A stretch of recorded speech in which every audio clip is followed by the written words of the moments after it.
Hi, this is Phil, and I'm here to tell you all about the Capes and Lunatics Patreon. Get early access to all of our interviews, including the monthly Chichester chats with writer and comic book legend D.G. Chichester, new episodes of classic Capes and Lunatics shows, including The Quantum Zone, This, That, or the Third, and many, many more specials, all completely uncensored. Access starts for $3 a month, full video when you pledge $5 a month. Check out the link in our show notes or go to patreon.com/CapesandLunatics. Hope to see you there.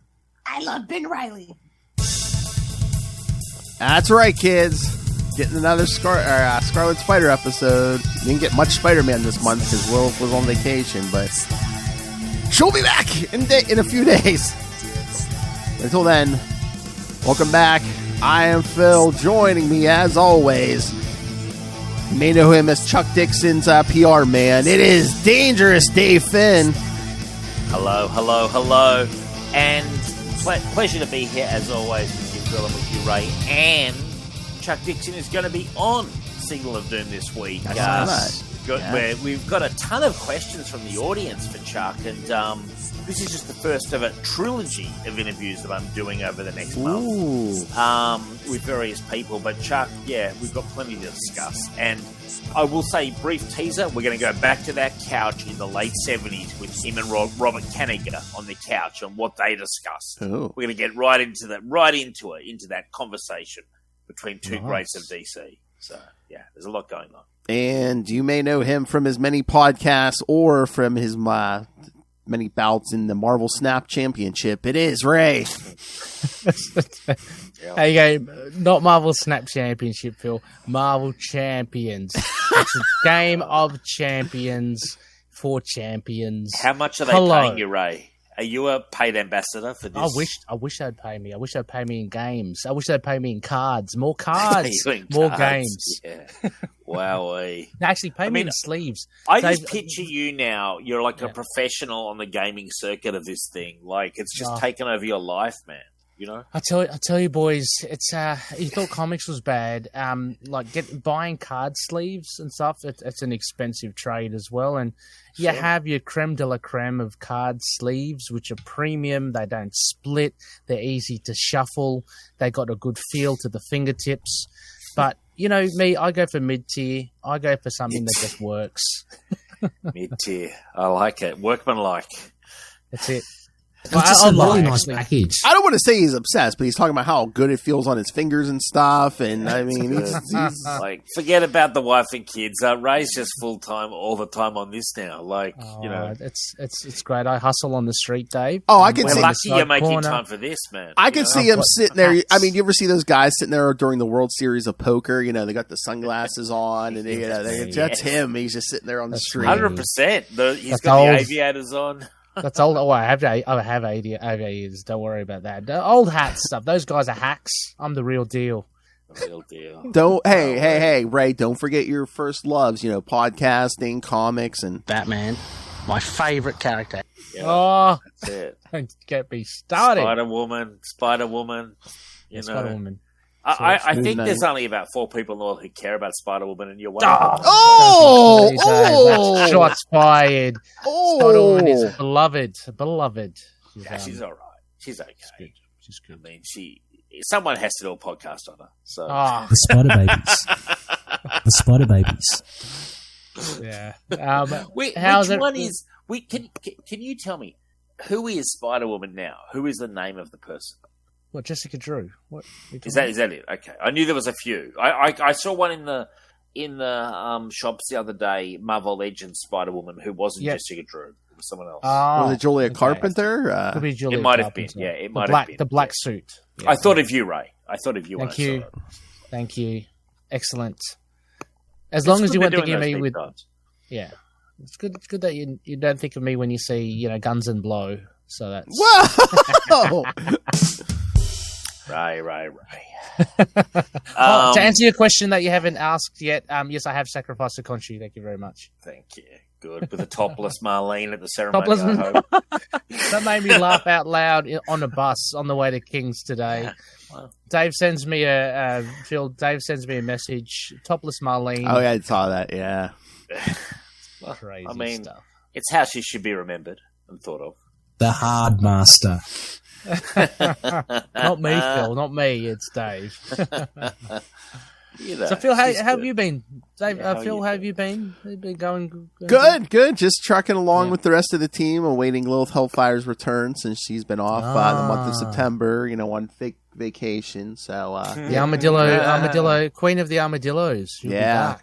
So she'll be back next. She's going to be back next week. So, yes, so she'll be She on, fully like, a rested. vision quest into the desert or something. Something. Well, I mean, she's living down in Mexico now. So, she's pretty much in the desert. Oh, she's no longer the queen of armadillos. What is she now? Queen of tequila. Chasing a worm.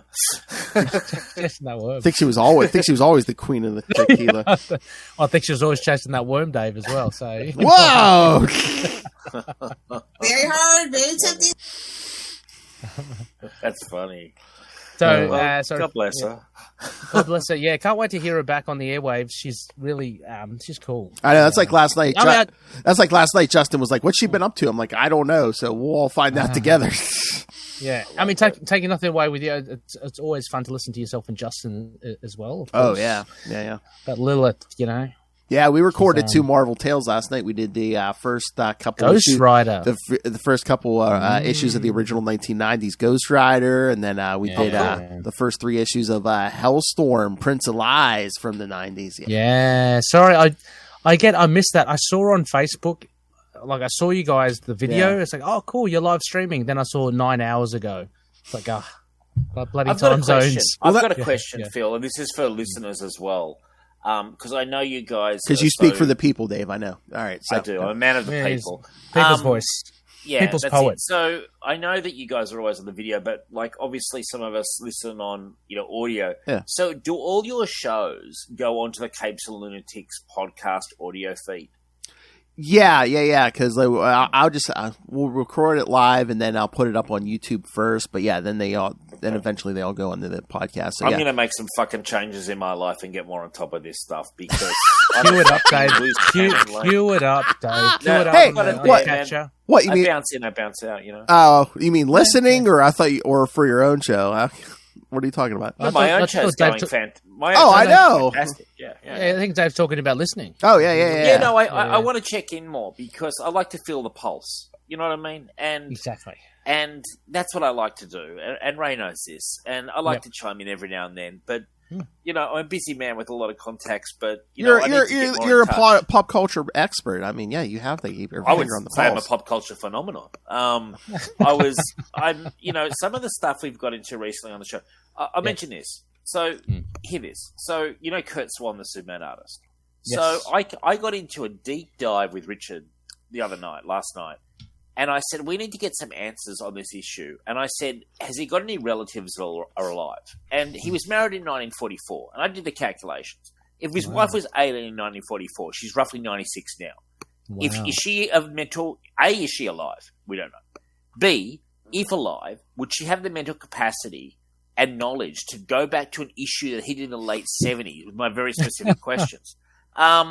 This is the kind of stuff we're getting involved in now, deep stuff. And I send Richard out to do some of the investigations, and I sometimes find, his research substandard, as I've told him. And, it needs to get deeper. And you're over there in the States, Phil.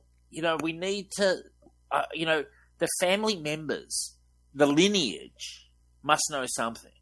I've asked catch me in the summer. I've asked myself that question because I loved the works of Mark Grunwald, who passed away in the late 90s. Sure. I'm like if I contacted his wife, would she how deeply does she was she into his work and stuff and who knows? It's one of 2 options. Either sometimes they're almost like a co-creator, or B, they know zero and it's just the job that's bringing in the money. Mm-hmm. No. That's like partner is heavily involved. Who passed away? Oh, who? Steve Dillon. Yeah. UK artist. His partner is highly involved in sort of promoting and publicizing his vast amount of art in exhibition style stuff. So she's quite knowledgeable. And I know other partners are like Mike Grell's wife or partner, whatever the hell she was. I was chatting to her. And she was heavily connected. But the problem is with Kurt Swan, she's 96. at least. And is she alive? I have my doubts. We certainly haven't heard much of her in recent years, have we, Ray? No, she's been silent. She's been just living her life. Yeah, I think it's a bit of a stretch. Well, again, you're with the wives, the better halves, no way. Yeah, I don't know. And again, you see a lot of 90-some-year-olds on social media and stuff, Dave. Yeah. Well, Don Perlin. Oh, Don Perlin. Well, Don Perlin's the man. Yeah, come on. Don Perlin is the man. I was going to say, though, as I said to Richard, we always have the seance, and that's never far away. And we can always dabble in the dark arts. Like I'm not afraid to. I certainly have before. So, get it down on the crossroads, Ray. Maybe get Conchu involved, Ray. He's got to know something. I'm happy to sacrifice another virgin for you, Dave. Definitely. It's just harder and harder to find them these days. Whoa! Believe me, I've searched. Anyway, Rumpy Pumpy. Taking a few off the list, Dave, as well, haven't you? Scarlet Taking a few off the list. Issue 5. Whoa! Rumpy Pumpy. All right.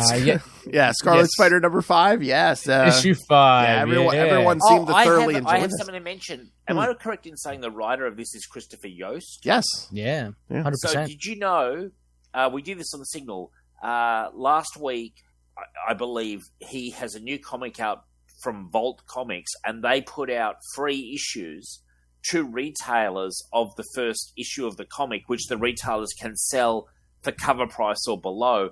And I believe they shifted something along the realms of about 170, some promotional free issue from Vault Comics, and Christopher Yost was the writer. So there you go, a bit of, and it's his kind of return to comic books. I think he's been busy doing other stuff.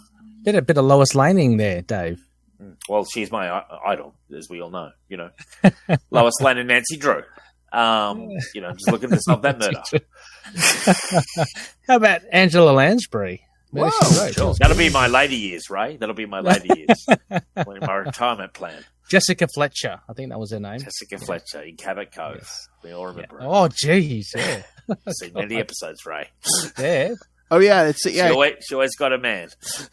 yeah. It says Christopher Yost works in film, television, and animation too. So I mean, he cool. Can always shift over to something else. Yeah. So this is kind of like like a lot of these guys. He's probably cooking up some new idea, but they did do this publishing initiative, and they sold around about 170,000. I think it's a good way of putting eyeballs on a book. Actually, like. You know what I mean? Like putting out a free issue, first issue. Like at least it gets. Oh yeah. No, we've talked about how to kind of promote stuff. With comic books in general. This is a great way. Of course, people will buy in for sure. Oh, and people can sell it for whatever, like up to cover price, so they don't have to give it away for free. So there's no cost, no risk to the retailer. Yeah, I just looked it up. Yeah, it looks like something called Unnatural Order, and it says this is like his first comic work in like almost 10 years. So. Wow. Oh, wow. Okay. Yeah. Well, again, it's like he works in film and stuff. And again, up here are, the screen actors and writers are still on strike. So, yeah. Good point. That's a good point. And sadly, the comic writers and artists aren't covered under the guild. So their work can continue, and which is good in one way for them right now. But in general, it's very bad for them. They're not part of a guild. And, hence why there's been so many bad deals in comics over the years. Yeah, they're not protected.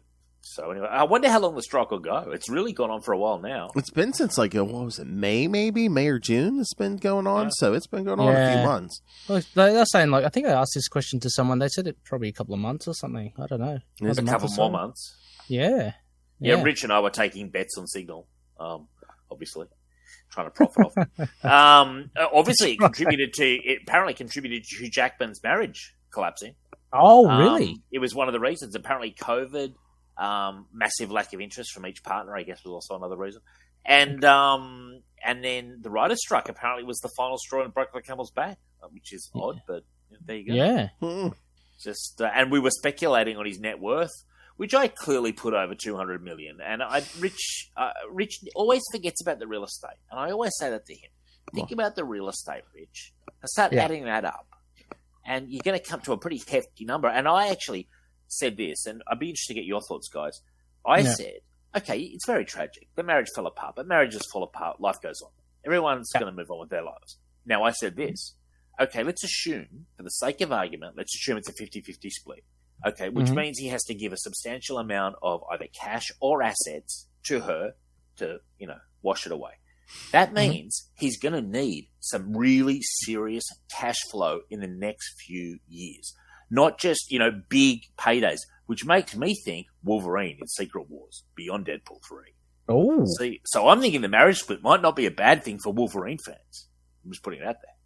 Yeah, I mean, it could happen because if you think about it, we just heard about this divorce, but maybe it's been in the works. Maybe that's why he agreed to Deadpool 3. It could be. Yeah, before 100%. 100%. Yeah. Wait, if you've been married 30 years, you don't divorce overnight. This, like all things, that crumbles over years. We know this. Been probably deteriorating dead for a while. 10 years. And anyway, the point of the story is, forget about the personal. I'm just thinking about Wolverine. So it's a silver lining, Ray, as you said. A silver lining. There's always a silver lining. Frankly, if you get more Wolverine, that's awesome. Everyone's happy. He gets more money. She gets more money. We get more Wolverine. Everyone's happy. Dave's like silver lining out of their tragedy. What do I get out of this? Well, who knows? But for all we know, they're both perfectly happy in new relationships. We don't know. He could have some hot new young thing on the side. Oh yeah, because wasn't she older than him? So yeah, he might be like. She's she's about 67. Yeah. She's a lovely woman and a great Australian, but sadly the marriage is over, and we can all move on to new partners. Like, they're not dead. She's still got cash. She's got more money than me. Right now, and I don't have him either. So it's not that bad. Just putting it out there, guys. This is most of the stuff I've got. I've covered all my news topics, so I'm good now. Now we just see him sitting there smoking a cigarette. I'm all good. Cover the headlights. All right, so Scarlet Spider 5. It opens in the middle, man. I just see Scarlet Spider chasing that van. The guys are shooting at him and stuff, and. It is a fantastic, visceral adventure. Beautiful artwork. Who's the artist? Pencils, Neil Edwards. Neil Edwards fucking knocks it out of the park. Mm-hmm. Very cool. Yeah. Even the semi-realistic faces as well. So he's a very accomplished artist. I think it's really good. The opening kind of gambit is not too much filled with dialogue. It's all lets the action speak for itself.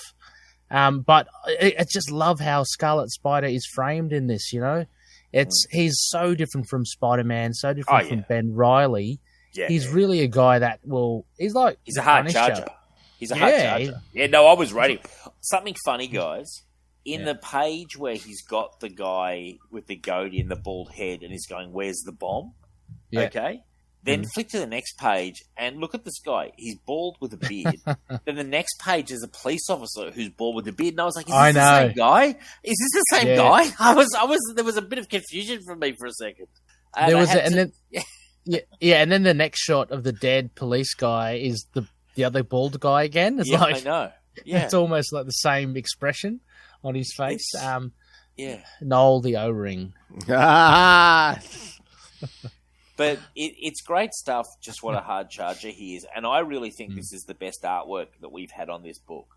It's fantastic. It's really good art. Issue 6 is really Stegman. I really like Stegman. It's good as well, but I prefer this. Yeah. But also, good to see a gratuitous Iron Man appearance as well. Iron Man he almost has a non-speaking role. Well, he's not needed, is he? And that's awesome. Flying around, taking his afternoon, But I'm glad Yost brings it up because it is a massive level threat, nuclear device. So why wouldn't you call all the others? So I'm glad that he didn't just palm that off and have, this is like a Scarlet Spider adventure. So that was good. We even saw Nick Fury. Yes, and Daisy Johnson, great as well. Yeah. Sorry, Phil, you were about to say something? No, I was going to say, just the action in this, and Scarlet Spider, threatening that guy, and even stabbing him through the hand. I'm like, this is giving me some kind of vibes here. Batman. How about the guy who just ate the gun and just killed himself? Yeah, I was about to say the violence. Well, let's talk about him. His introduction, he just shoots that security guard. I had visions of Die Hard, or back in the 90s or 80s when violence and death was desensitized. Good. I like it. And here, the security guard is like, "What's going on? No, you can't go in. Bang, you're dead." And then, well, yeah, it's not pussified, Ray. It's not pussified like today. PC culture today, like, oh, we can't show someone committing suicide. Yeah, someone might just do it. It's like, well, people are going to do it anyway. If someone's going to eat a gun, they're going to eat a gun. Oh yeah. I'm talking about the security guard getting shot. But yeah. I mean, it's just so fun. It's like over the top. I love it. Violence. This is what I need, frankly. You know, you get points in a comic if you start doing this kind of shit. And not only that, Dave, the blood splatter on the wall as well. Yes. Yeah. This was one of my favorite comics I've read probably this year. I really enjoyed issue 5. I thought issue 5 was actually really good. And a step Did it make up. you like? Yeah. Did it make you like Scarlet Spider? Yeah. Oh yeah, I like Scarlet Spider. Yeah. Oh, okay. Yeah. No, I like Scarlet Spider, and I like how he hates the name as well. And he wants everything to be called Dark about Spider and stuff. Yeah, no. I like this guy, and but actually, I'll say this. I think this comic, instead of being issue 5, they should do that kind of at the start to grab readers. Because if I enjoyed this comic up to now, the first 4 issues, I've enjoyed them. But if I was a reader at the rack deciding whether or not to buy it, I'm not sure if I would have kept going. But if I'd read this issue, I would have kept going. Do you know what I mean? Right. I think this is a tipping point issue that is. I think he really pulled his A game into line, and it was also very well serviced by art as well. Yeah. Oh yeah, it's excellent.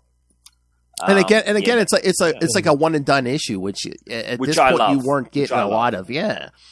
I'm a big fan. I think some of my favorite Batman and Punisher issues of all time are one and dones, and I know it's less common now, but it wasn't. It used to be how it was done. Do you know what I mean? Oh yeah. So it can be done, and I think this is a 22 pager, so it was very effective use of 22 pages. I mean, I'd give this a 9 out of 10. I think this is a really good issue. Wow. Of comics. Yeah. Yeah. I have no hesitation there. And when it got to the end, I was almost like, man, give me more of this. So this really made me, like I said, this is probably, in terms of comics I've read this year, this would be in the top 3. Wow. Wow. Yeah. I like how it's based in Houston as well, and they're seemingly not very familiar with superheroes. So there's a level of groundedness. There's a bit where where Kaine and the police officer, they go to the University of Houston and they find a radiation leak, and then they're accosted by some gunmen. And one of them goes, "What the hell is that guy wearing?" I think it's really cool. Like, superheroes are like unknown. And yeah, I thought it was really fun. One of the other things as well, we should mention, I didn't realize Kaine talking to the spiders. That was a cool little thing.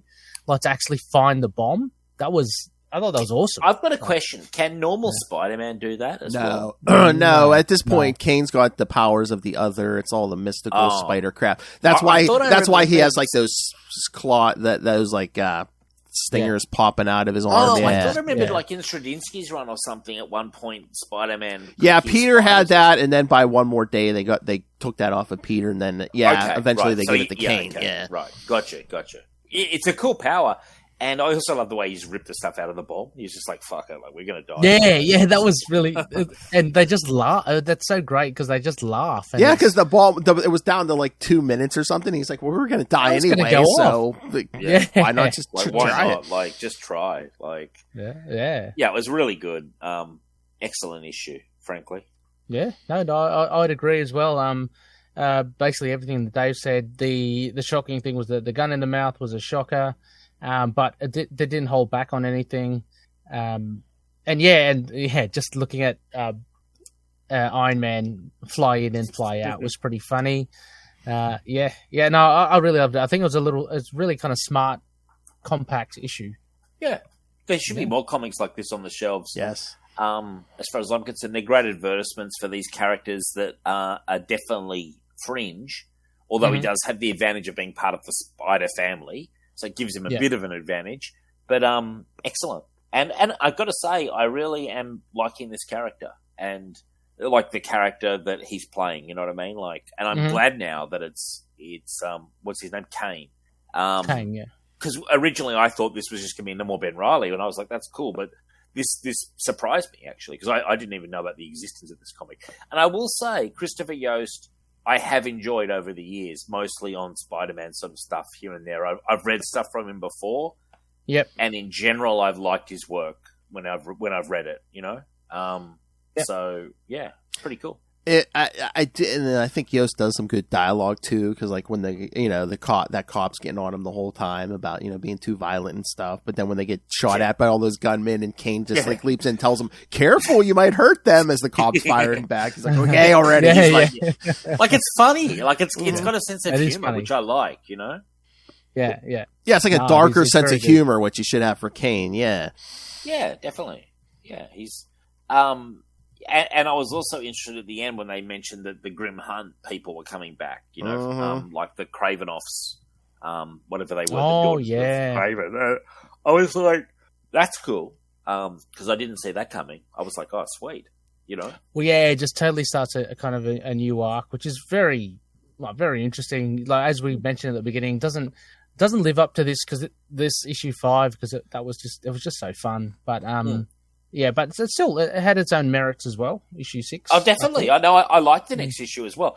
And Ryan Stegman, I believe it's his final issue of art. I think in the back they say that from now on he'll just be doing covers. Okay. And I've always liked his artwork. I think I've read a lot of his artwork on Amazing Spider-Man at times. Okay. I mean, I know his art, and I'm pretty sure that's where I know it from. And I really liked this issue as well. How it started in the nightclub and like he met her and she's like all crazy. Yeah. I'm leafing through it. It's another very strong issue, frankly. It's like I'd give this one a 7.5 to an 8, but that's not a bad issue when you think about it. Like not at a all. lot of these comics today are coming in, 3 out of 10s, bullshit 2 out of 10s. This is like an 8. Seriously, like. There's nothing wrong with this next issue at all. And, no. And it was a good change of pace. It shifted gears. And just looking, I liked how he got the tattoo as well. He got like the full sort of like upper sleeve tattoo, which was pretty cool. Yeah, again, another marked difference for him, right? He's a bit more, I don't know what you call it, rebellious, or he's a little bit more... he's a bit more hard. He's a bit more hard. Yeah, he's a bit soft. Not prim and proper. That's why I like. That's why I like him and Ben Reilly, because it's like you can do stuff that they won't let you do with Peter Parker.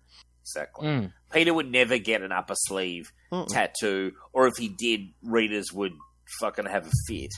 Or just would be out of character. Or like issue 5, they wouldn't let him go as hard as they did Kaine in that issue. No. If he went if Peter Parker went that hard, there'd be a massive story arc about like why he's dancing with the devil and going crazy. Yeah. Whereas this guy's just his nature.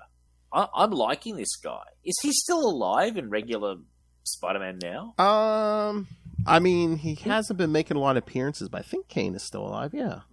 Man, this guy's good, dude. Like, I almost want to get a Marvel Legends, of him. I've got Ben Reilly. Obviously got Peter. I've got about 3 Peters. Would be pretty cool to get I don't know. It's just cool.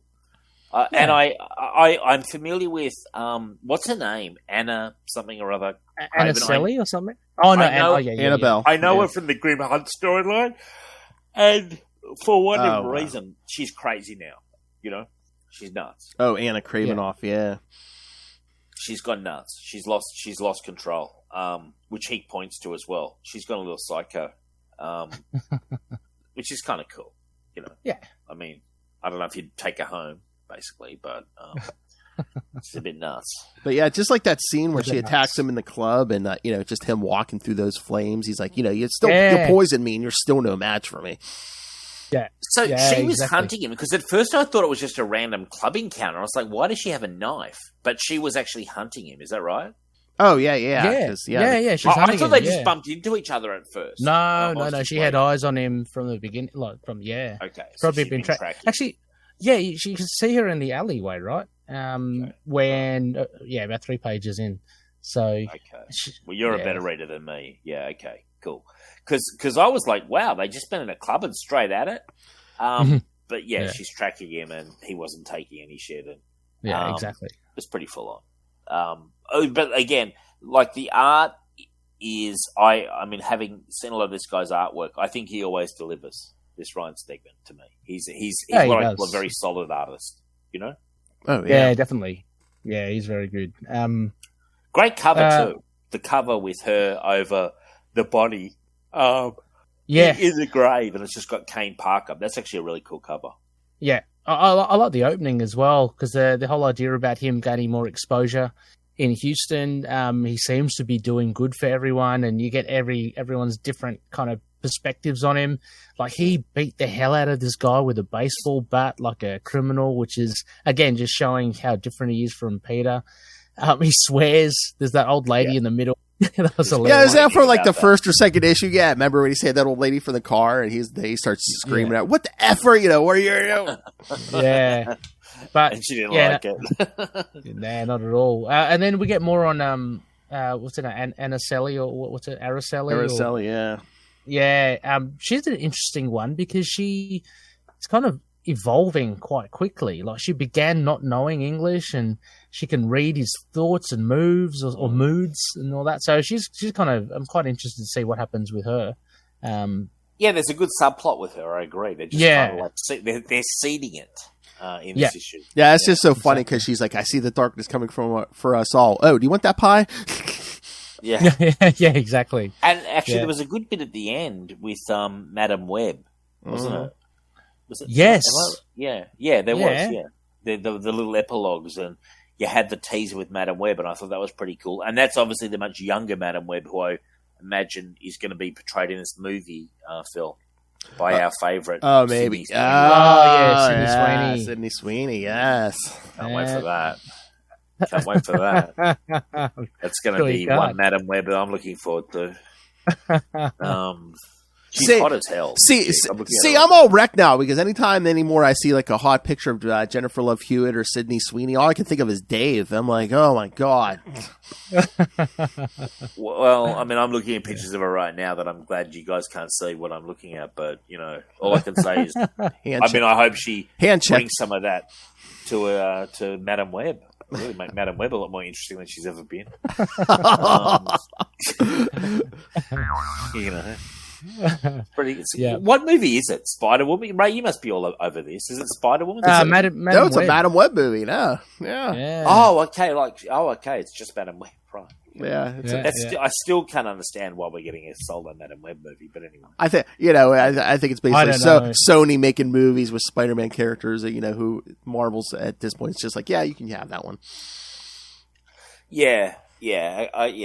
Look, the disappointing thing to me about that is I think you could make better Spider-Man movies with those characters in a Spider-Man movie. Do you know what I mean? Oh yeah, absolutely. Like you really could build, like you could legitimately build a Spider-Man universe of movies, but you need Spider-Man in at least most of them. Yeah, you know, to some extent. Well, that's just my opinion. And again, I think they got bold. You know, once those Venom movies came out and made some money, they're just like, oh, we could do this stuff without Spider-Man. Yeah, but Venom has a lot of Venom. Yeah. He's closer to Spider-Man, and he's got some cachet. Madam Web's got none. Yeah, you know? But Phil has Kraven the Hunter. Has that come out yet? No, not yet. No, okay. Because that's another film. It's like, what's the point? I'll be going to see it. I'm a big Kraven. Oh, that's right. Yeah. Don't worry, Ray. I got you, Ray. What the F? I don't think it'll do well, guys. I think it'll bomb. No, I don't think. Yeah, I don't actually. To be honest, I don't think many superhero films, like Blue Beetle, I'm assuming didn't do that well. It did poorly. Watched it today. Actually, quite decent. Oh, did you like it? Okay. Yeah, I enjoyed it. It's cheesy, but it's fun. Yeah. Is it? Do you reckon I could take Finn to it? He wants to see it, but is it violent? Yeah, okay, no, you go. Yeah, it's no more violent than Iron Man. Oh, okay, cool. Okay, yeah, it's probably less violent. You know, yeah, it's cheesy. it's almost a shame it bombed so badly because it's fine. You know what I mean? Like it's a solid. I'd give it. Michelle said 6.5. I said 7.5. I enjoyed 7.5. Wow. Okay. I will say this: it is cheesy, but it's fun. Okay. Yeah. Okay. Like Shazam kind of thing. Much Cheesy. better than that bullshit. Oh, like okay. I fucking hate Shazam. Like, Okay. yeah, no, it's way better than that, dude. It's more fun. You know, no one knows who Blue Beetle is, so it made no money. You know what I mean? Well, and they didn't promote it a lot either. They did a poor job of promoting it. Yeah. But as a movie, we enjoyed it. Actually, Dion saw it today as well, and he enjoyed it. So okay, cool, yeah, nice. Yeah. Oh, and I think Madam Web will bomb. I think Craven will bomb. Oh, look, Sony have only got Across the Spider-Verse, that sort of stuff, and Venom movies. Are they doing a third one? Or? I don't know. I don't know if I've heard of any third No. Venoms. Yeah, Okay. no. Yeah. I would think they eventually will. Okay. Get Tom Hardy on board. Yeah. Yeah. Well, both of the movies made money, you know. Yeah. But yeah, No, Across I the Spider-Verse is the big thing right now, yeah. It is. I loved it. I loved it. I absolutely loved it. I've seen like 97% of it. Have you seen it? Oh, you've seen 97%. Yeah, I just haven't seen the ending because I'm watching it with Finn and, you know, he gets distracted and stuff. So, yeah, it's awesome. I think it's visually amazing. And the stories are great. And it's a really nice, seamless tie-in with the first one. Yeah, really, really good. Sorry, Phil. We are talking, of course, Scarlet Spider. Yeah, but I mean, tracking back to Scarlet Spider. One of the other things, did we mention it? I mean, Kaine saving Anna as well. That's that she points that out as well. He's gone soft. He actually he saved me. So I thought that was pretty cool. Well, I thought it was funny because I know Dave was asking about that costume before, and Kaine mentioning it's like, oh, what the hell did Julia Carpenter do to the suit? It used to like change appearance and colors, and now it's stuck in red, so everyone's calling him Scarlet Spider, which he hates. Yeah, exactly. I thought that was funny. He even says something as well. I think it's towards the end here, isn't it? Or he mentions here. They're calling me Scarlet Spider now. Another man's name, a better man. So he actually admits that Ben Reilly is a lot better than him, which is good. Well, yeah, it's on that splash page. Yeah, that one. Yeah. Is Ben Reilly better than him? I mean. Well, I think Kaine's thinking that because Ben Reilly takes the higher moral ground. I think that's. I think that's what he's saying. Yeah, he hasn't. He's more whiny. I would say that. I don't know. Kaine went up a notch in my books with these two issues. Kaine's cool. He's awesome. Yeah, I like he's good. He's kind of more my. I just feel this. We have Peter. He is the alpha. You know what I mean? He is the prototype kind of thing. These what do you call them? Sort of variants on him. Yeah. Ben Reilly to me is almost too much like him, whereas Kaine's quite different. Which I like. Yeah. It's a contrast. Whereas Ben Reilly, he's very similar. You know what I mean? Like, whereas Kaine's way more of a hard charger. Yeah, I mean the point of difference for Ben Reilly was, I guess earlier on, he was really not confident with himself. No, we saw those. He was whining like a little issues. We all know. Well, again, too, he seems too much similar to Peter in that era because they pulled the whole let's replace the hero with somebody else in the '90s. So Ben actually was Spider-Man for a while, so you couldn't have him too crazy. Yeah. But do you think that's why they turned him into Chasm? That's just fucking terrible. I don't even want to think about that. Ray, that's like when people say Batman's your favorite character. Oh man, you're hitting me with the Chasm, man. Oh. No, that's just creative bankruptcy. That's just creative. I'd like to see Kaine whoop this Chasm's ass. Yes, because I'm looking at him right now. He's just below Dave on the screen. Yeah, just get him. Just kill him. He sucks. Yeah. I will say this: it's a decent costume design for him. That's the only thing he's got going. That's a good, it's a good design. It is. It is a good design. Just the horrible, the Spider Boy. Again, you see, he's getting an ongoing series, not a mini-series, an ongoing series. That's what I said. What kind of is this Spider Boy? I can't believe it. What kind of dirt does Dan Slott have that they just greenlight a new it's just bullshit, ongoing series for a character who's been around for 5 minutes? there's no need for it. It's kind of like, frankly, what's it? no one's going to buy it past issue 1. You know, It's kind of like After what was Bendis's thing? Was it Naomi? And she got a TV show after, she was like less than 5 years old. Oh yeah, I mean she hadn't had more than 10, 12 issues, and they're giving her a TV show, which I think it. And I will say this for research for the sequel, I watched the first 2 episodes. What was your verdict? It was just a bit empty. It was okay, but it was just a bit empty. They didn't have much material. It was slow. It was so slow. The story was so slow. It was. There wasn't much there, Ray. You know what I mean? It was like over. Again, there wasn't there wasn't like a ton of materials for it. She had barely been in the comics. I think like Lilith made the point. The big thing was she a fan of Superman or something? I forget. Yeah, what, but she was a fan of some other character. Yeah, Superman. Yeah. So what did they do? Did they struggling for material? Did they ring in cameos of more established characters? No, I mean, really couldn't. I just mentioned them. Yeah, no. Yeah, no. Yeah. God, how do you keep that afloat? After a season, they couldn't. Yeah, no. Again, like Lilith made the point. She's like, maybe they were trying to compete with Miss Marvel because that TV show was coming out at the time, and it's like, well, they're trying to tap into that. Yeah, they're trying to tap into that market. Oh, is she kind of like a Miss Marvel? I mean, she's a teenage girl. A lot of basically, she was black. She was sort of bisexual, and ticking a lot of boxes. But it was all done in a very sort of lame way. Like it was very Bendis.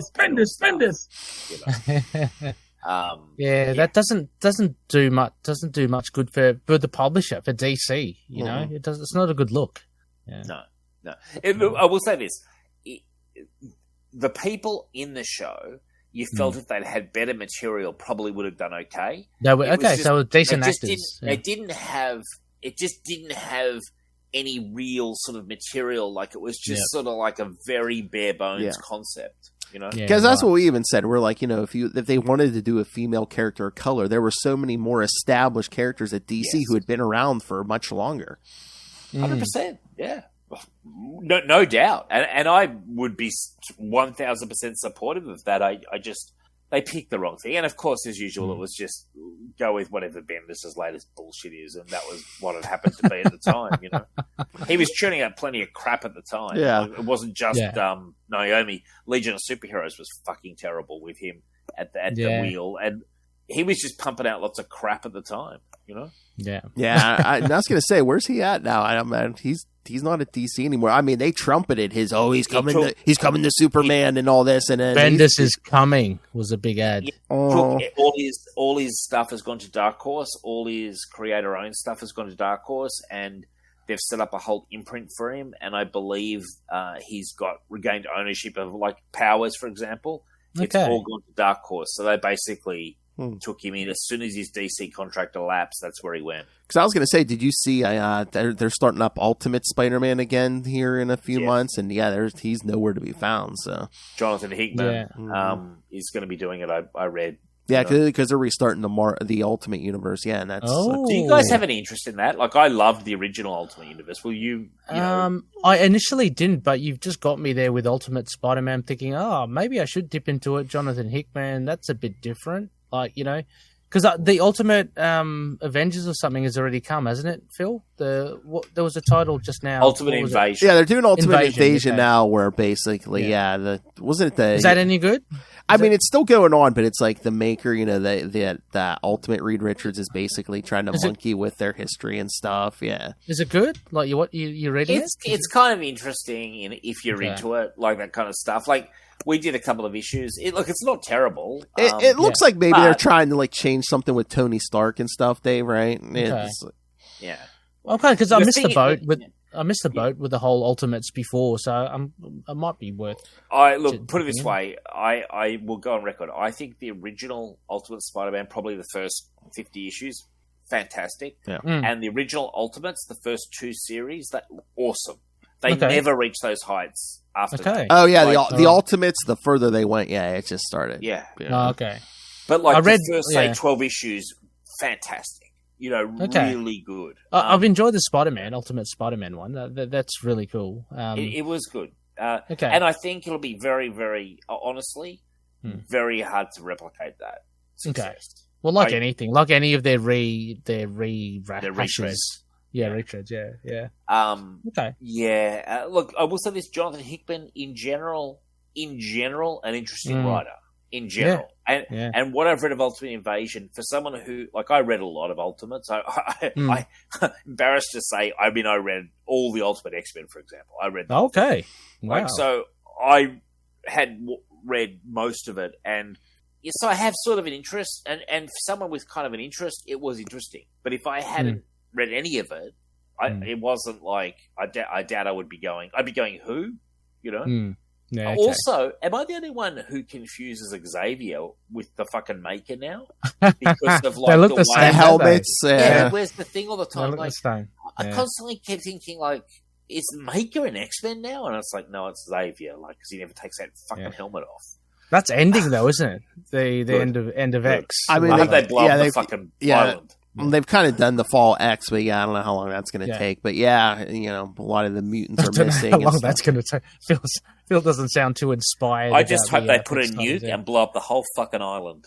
And I told you before, like I'm just starting to dip into it, and it's it's good. I mean, I'm reading the House of X and the Power of X. In the beginning, it was good, Ray, but it's like they drug it out. It's another one of those things like they did with the Clone Saga, where it's like I think Hickman said he had a 3-act thing, and they got to Act 2, and they're like, no, keep it going, They should have.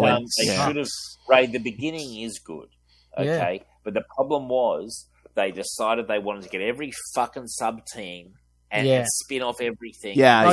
The Marauders, Ex-Marauders. There's a ton of so much power. There's a ton of spin-off books, and once one ends, they start up another one. I mean, some of them are good. Like X-Force is good. It is good. Yep. Yeah, I'd like to read X-Force. Yeah. But honestly, Ray, overall, I think it might be. It's definitely. Well, it's definitely relegated for Marvel Unlimited for me. So I'm not going to do that. Yeah. Collect anything. I'm just going to read it. But yeah, that's fine. Why not? Hey, Dave. I know this would be up your alley. Did you read Weapons of Vengeance? It was like a Ghost Rider Wolverine crossover. I've read half of them. I've got them on my iPad. I've enjoyed it. It's cool. This week we did on the show. We did Predator versus Wolverine. I got my copies today. I can't wait to read it. Yeah, I was gonna say I haven't read it yet. Is it good? It's pretty good. Well, I enjoyed it. Wow. Rich and I both enjoyed it. And nice. Look, it's not great. It's not great. But it's only issue 1, so yeah. It's pretty good. Like, I enjoyed it. Yeah. Okay, cool. I'll take that. If only there's some podcast where I could listen to get a review of that. Funny you should mention. Yeah. Well, Single of Doom. Oh! Yeah, of course. Are you talking about Ray's? Yes, I was thinking. Yes, I was thinking of Predator and P-Ray. Yes, P-Ray. Yeah, we're definitely going to be covering that. I can't wait. Yeah. I'll be interested to hear what you guys think. I enjoyed it. Yeah. I mean, because I know you're big fans of both of the characters, Dave. So man, they could run it for 100 issues, and I'd be happy. Yeah. I won't give any spoilers, but it does some cool time jumps and stuff. Okay, nice. So I think.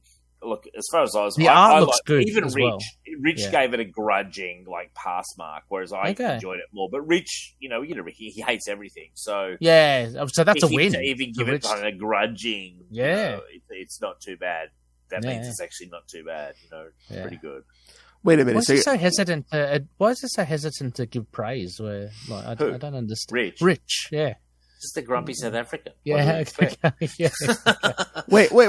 So Dave is the bright, optimistic one? Yeah, man. Yeah, I am. He is. Dave is. I'm fucking hyping shit.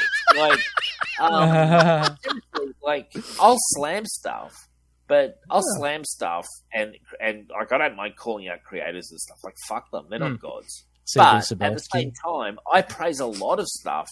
Dave does. Yeah, you do. Yeah. I'm fickle. I turn on a fucking dime. No. Unless it's Chuck or something like that. Yeah. Or Mike Barron. Mike Barron, yeah. Mike Barron, absolute legend. Well, Chuck and Mike, they pump out gold, but I mean, I can't. I've lost count of the number of times I've taken shots at Tom King, or Brevoort, or that coward C. Big Bolson, or that hack Zeb Wells. That's me. Never mind. He's beneath my contempt. Ooh. Actually, Phil, I'm up to date with ASM, and I must say I really enjoyed. I think it might be the latest issue where Spider-Man hunts Kraven. It was awesome. Oh yeah. Because he's been. Have you read that one? He's been infected with the evil side of Norman Osborn. Yeah, so he's basically just torturing Kraven now. He's like, you buried me. I'm going to bury you. It was very much a homage to J.M. DeMatteis. Oh yeah, you could tell even with like the text boxes and stuff. Oh yeah, but it was so good. Yeah, that's cool. So yeah. Anyway. Well, I mean, he had one good issue in him, at least. So. Exactly. Yeah. Well, no, Dave. There's that one, and he had like a 2-parter or a 3-parter with Doc Ock, which was really cool. So Doc Ock has got these really cool. His tentacles, his old existing tentacles are now kind of mutinied against him, and he's got these new. Yeah. I love the new tentacles. The little, they're little slimy robots that connect together. I don't think those are tentacles. Yeah, I think it's great. So, did you read the one issue was oversized Ray when Tombstone's daughter's getting married and stuff? That's an awesome issue. I love that. Well, I knew Tombstone in there. Yeah, he got shot up. Ray, what you think of that? Yeah, well, I was surprised. It's was it Assassin? His name was Shotgun or something, wasn't it? Or he was some Shotgun, dude on a bike. Yeah, Shotgun's an old Punisher character. Yeah, well, he come in and shot Tombstone, and Shotgun's from memory, I think he was the British Punisher, if I'm not mistaken. Oh, really? Yeah, I could be wrong there, but he was definitely a Punisher character. I remember the British Punisher, Dave. That's bringing back. Anyway, no, I love that issue, Phil. That was good. 31 was good. So recently, Zeb Wells' stuff has been good. Mm-hmm. Not all of it, but yeah, definitely mediocre. Up into the lead up to it. So, and then did you see the end of this year into the beginning of next year? They're doing that Spider-Man Gang War event where I think Tombstone's going to be in there. Yeah. Well, that issue 31 of ASM is the springboard, is basically the catalyst for it all, right? So, the fact that they invaded his daughter's wedding and that they attended his wedding, but there's a lot of betrayal happening. So I can imagine it's all going to culminate. But did you see that too? Correction, Shotgun is not the British Punisher. I believe that guy's name is Nigel Lawson from memory. But this guy is he's from Vietnam. He's black and yes, yeah, carries he's on a mean weaponry. Come on, Dave. I thought you were the Punisher expert. Come on. Well, the reason I got confused is that Punisher arc. They did a riff on the Reign of Superman. And they had all these different Punishers trying to be Superman, trying to be the Punisher. I remember. And to be honest, it's like 30 fucking years ago, if not more. So sorry, guys. No, I remember the English Punisher as well. Yeah. That was, I think I'm correct in saying his name's Nigel Lawson. Rings a bell. That's all right. I know, Dave. Your memory is not what it used to be. Definitely not, man. All the drugs I did in the 90s. But that gang war coming up. I mean, it's a big crossover between Amazing Spider-Man, Miles Morales. You get the start of a new Spider-Woman series, Ray. Well, Steve Fox has come back to say that although it was announced, I think they erroneously called it an ongoing. He said that there's definitely the mini, but he's saying if you really want the ongoing, you've got to buy the the gang war thing. So maybe it's just a ploy to get people to buy it. But yeah, I'm hoping there's an ongoing. We'll see. But yeah, I mean, there's Luke Cage miniseries in there. Yeah, there's a Daredevil miniseries in there, which it's Elektra as Daredevil in this. Yeah. So it's going to be. I'm looking forward to Gang War. Should be good. Nigel Higgins is the name of the guy, by the way. There you go. You were close. So you were thinking. I knew it was Nigel someone. You were thinking of Nigella Lawson, weren't you? I was, and I often think of her. So, think of her and her crumpets. And and I'm gonna pull a Dave Finley here. Speaking of Daredevil, yes, stay tuned for an upcoming Capes and Lunatics episode where I talk to the new Daredevil writer Saladin Ahmed about his new Daredevil. Nice. Yeah, Saladin Ahmed. Yeah, that's news. I can't wait. I've always got time for an ad insert inside of a podcast. Apropos of nothing, check in next week. So you've got the new Daredevil writer on your show. Is that what you're saying? Yeah, I'm talking to him tomorrow. Yeah. Awesome. That's awesome. He's a cool writer. Yeah. That's good. He did Miles Morales and Black Bolt, most notably. So yeah, cool. Black Bolt. Nice. Yeah, no, that was No, that was a very neat run, Dave. That was a few years ago, but with Christian Ward. I think it was. I have heard good things about it, actually. Yeah, that was a good run. I'm going to give issue 6. I'm giving issue 6 a 7.5, and I'm giving issue 5 a 9. By the way, I'll go a bit different to you, Dave. I'd say 9 for issue 5 and 7 for issue 6. I did enjoy 6, but it didn't really push any buttons for me. It was it's a lot of setup because good. Craven will show up here later. Yeah, it was just a big setup issue. Yeah. I'm looking forward to more. I'm looking forward to it, guys. Like, it's fun. Yeah, I mean, I like it when things reveal, like it reveals a little bit more about Kaine, just indirectly in the storytelling, and that was very much so in issue 5. Issue 6, was good, but you're right, it's a setup, so Yost could only do so much, but the art was really good. So, yeah. How about you, Phil? I think I'm closer to Dave. It's probably a 9 for 5 and probably a 7.5 or so for number 6. Yeah. Well, we're pretty close. Jesus Christ. Like, you know. I mean, 9's all round for issue 5. I mean, that's got to tell listeners to go read it. It's on Marvel Unlimited. Or your trades or your collections if you have it. It's definitely worth reading. It's like a hidden gem for me. I think this whole run is... I definitely didn't know about it, I'll be honest. This run is solid. This run is actually solid. Like, we've done 6 issues already, and all of them have been really good. It'd be interesting to get Christopher Yost on a show and, chat to him and stuff. Because, I mean, he did plenty of good stuff when he was writing comics. And the fact now that he's dipping his toe back in and releasing a comic, I'm sure he's available to do some press. Yeah. Absolutely. Might have to reach out to him, but I wonder where he lives in this country because I'd be like, "Hey, are you free on an early Sunday morning?" Maybe he's in Australia. We don't know. Oh, so he worked on Thor: The Dark World and Thor: Ragnarok, and on The Mandalorian. Yeah, that's what makes me think it might be a bit hard to get in once they hit the show business. The showbiz industry, it's a bit harder to get hold of them. He did a lot of work on the animated stuff, like Earth's Mightiest Heroes. He's big on Earth's Mightiest Heroes. I remember his name pasted all over it. So. Right, so I didn't know any of this, man. I'm coming in fresh. No, sorry, Ray. Sorry, Ray. He's one of ours. It says he's an American film, television, animation. Oh no, I was only joking. Yeah, he's living in Australia or something. Yeah. Yeah, I mean, but they're on strike, so he might have more time. Yes, and he wrote. Thank you. He wrote X-Force, and I had the hard covers, and I believe I'm correct in saying the final issue of one of the hard covers ends with Domino giving Wolverine a blowjob on the back of a motorcycle. And I actually think I'm not making that up. I believe that actually happened, and I always remember that as a Last time you said that Domino sleeps with Wolverine, and then now it's been escalated to her giving him a blowjob while he's on a motorbike. I think I'm right. Really? She either it's one of two things. She either straddles him for penetration, or it's a blowjob. I mean, it's one of two. I swear. Get him on the show. Did Yost, Dave, if memory serves, was Yost after the Remender run of X-Force? No, it was before it. Okay. Yeah, no. And I bought the hard covers, and it actually had it had artwork by someone. If it wasn't Salvador LaRocca, it was someone like that. It was a really distinctive art style.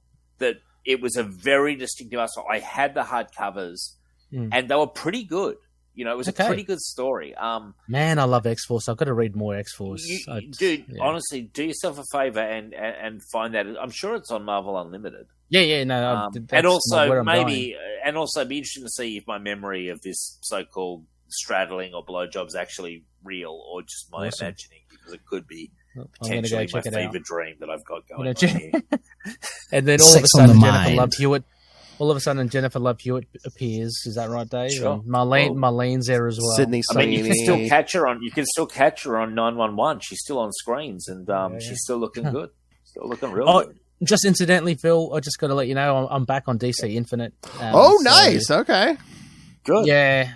Actually, I don't think I ever unsubscribed, to be honest. I like DC Infinite. I use it a lot more than Marvel, frankly. I thought I unsubscribed, but they were still charging me.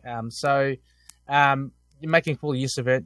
So anytime you have a Black Canary episode, Phil, Oh my! Sex on the mind. Black Canary. Black Canary, yeah. Started reading some of her minis. It's pretty good. Yeah. Got some good stuff. Yeah. I know. Yeah, Lilith and I did a while back did some Black Canary, and it seemed to pique Ray's interest for some reason. Yeah. Well, she's good in Birds of Prey. And that's the other thing. Yeah, there's a new Birds of Prey book. There's only one issue out so far. Kelly Thompson's writing it. I did an interview with her. Yeah. Oh, Kelly Thompson, sign me up. Yeah. Might be one of the only DC comics I get. Yeah. I enjoyed it. I wouldn't show Kelly Thompson Richard's review of that issue. Okay. I would probably block that from the internet. Let me guess. Surprise! He wasn't happy.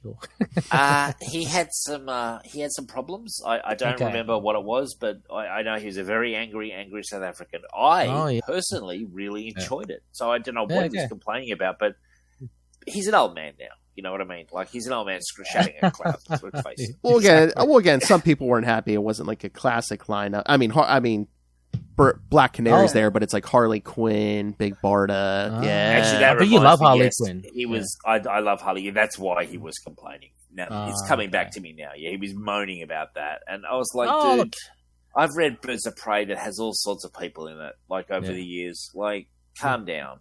As a newbie, I don't care. I'm up for it. Whatever. I don't care. I don't even know what the other lineup was. Frankly, I enjoyed the issue. I thought it was one of the stronger issues we covered the last month or two. So I might check it out. And I, in general, like Kelly Thompson's work. Yeah, also, the art was very good. I really liked the artwork as well. I find DC. I even like Big Barda in it. I like Big Barda. So getting her in that was, I think, cool.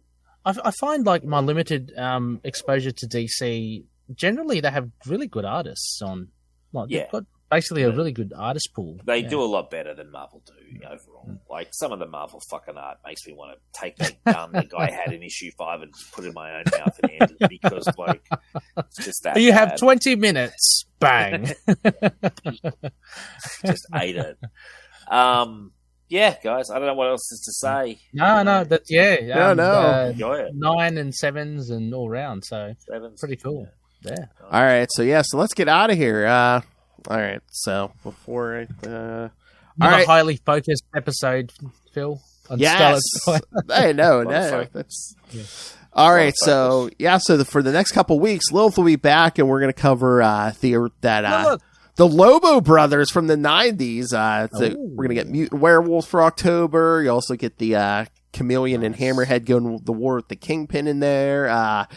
You get, I know someone will be happy. Yeah, you get Joe Robertson in prison with Tombstone. Oh, yeah, baby. Yeah, love it. Love it. Bring it on. Bring on to me. Cold as ice, hard as marble. That's it. That's him. That's right. What a cool.